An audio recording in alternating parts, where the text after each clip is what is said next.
আসসালামু আলাইকুম বন্ধুরা, কি অবস্থা, কেমন আছো তোমরা সবাই? ভিডিওতে তোমরা একটি উইন্ডো এসি দেখতে পাচ্ছ। আজকে কিন্তু আমরা এই এসিটিকে ঠিক করব। এটি মূলত 2 টনের একটা ইউনিট। এই এসিটির কম্প্রেসার, ফ্যান মোটর সবকিছুই কিন্তু ঠিক আছে বন্ধুরা, কিন্তু ঠান্ডা হচ্ছে না। মূলত এই ইউনিটটিতে কিন্তু একটুও গ্যাস নেই বন্ধুরা, গ্যাসগুলো বের হয়ে গেছে, অর্থাৎ এই এসিটিতে লিক আছে। আজকে আমরা এই এসিটির লিক খুঁজে বের করব। উইন্ডো এসির লিক কিভাবে খুঁজে বের করতে হয় এবং কিভাবে লিকটিকে সারাতে হয়, গুরুত্বপূর্ণ কিছু টিপস সহকারে কিন্তু আজকে তোমাদের সাথে আমি সেটি শেয়ার করব। সো ভিডিওটি না টেনে শেষ পর্যন্ত দেখতে থাকো। সর্বপ্রথম কিন্তু বন্ধুরা আমাদেরকে কম্প্রেসারের এক্সট্রা সাকশন পাইপে একটি নন রিটার্ন বাল্ব লাগাতে হবে বন্ধুরা। আমরা কিন্তু একটি নন রিটার্ন বাল্ব লাগিয়ে নিছি। তারপর আমরা কম্প্রেসার অথবা ভ্যাকুয়াম পাম্পের সাহায্যে এই এসিটির ভেতরে হাওয়ার প্রেসার দেব। আমরা এখানে প্রায় 200 থেকে 250 পিএসআই পর্যন্ত হাওয়ার প্রেসার দেব বন্ধুরা। আমরা ভ্যাকুয়াম কম্প্রেসারটি অন করে নিছি বন্ধুরা। এখন আমরা এসির ইউনিটটিতে হাওয়ার প্রেসার দেব। সহজেই লিক খুঁজে পাওয়ার জন্য তোমাদের সাথে অত্যন্ত গুরুত্বপূর্ণ একটা তথ্য শেয়ার করি বন্ধুরা।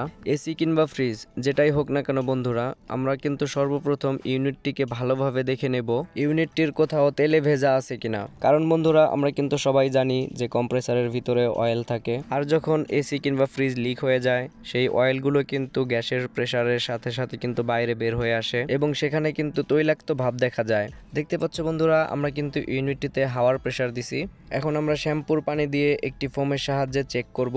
লিকটি কিন্তু বন্ধুরা 100% কন্ডেন্সারের এখানেই আছে, কারণ কন্ডেন্সারটি কিন্তু তেলে ভেজা ছিল। তো চলো বন্ধুরা আমরা লিকটিকে খুঁজে বের করি।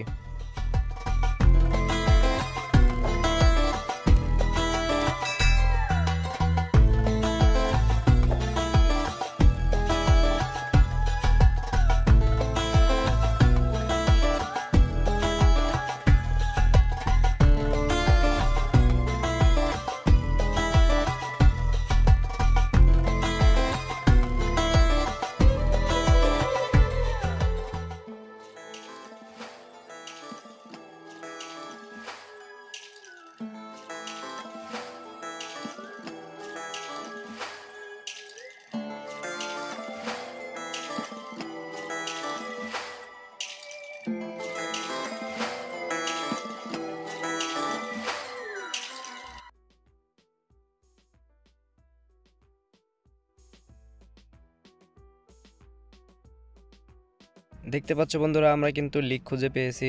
যেমনটি বলেছিলাম বন্ধুরা, কন্ডেন্সারের নিচের অংশে কিন্তু লিক হয়ে গেছে। এটি কিন্তু অনেক ছোট একটা লিক। আমি যদি তোমাদেরকে একটু জুম করে দেখাই বন্ধুরা, তাহলে কিন্তু তোমরা ভালোভাবে দেখতে পাবে।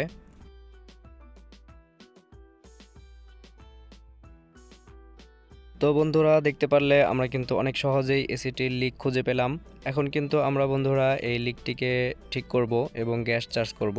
আমরা সর্বপ্রথম পাইপটিকে ভালোভাবে ঘষে নেব, তারপর আমরা পাইপটিকে ভালোভাবে ওয়েল্ডিং করে দেব। একটা জিনিস মাথায় রাখবে বন্ধুরা, কন্ডেন্সারের পাইপ কিন্তু অনেক পাতলা হয়। কন্ডেন্সারের পাইপে কিন্তু আমরা খুব বেশি হিট দিতে পারবো না। বেশি হিট হয়ে গেলে কিন্তু পাইপটি গলে যাবে এবং আমাদের কাজটাও কিন্তু আরো বেড়ে যাবে। মূল কথা হচ্ছে বন্ধুরা, কন্ডেন্সারের পাইপ আমরা হালকা হিটে ওয়েল্ডিং করব। ওয়েল্ডিং করা হয়ে গেলে আমরা এয়ার প্রেসার দিয়ে আরো একবার ইউনিটটি চেক করে নেব।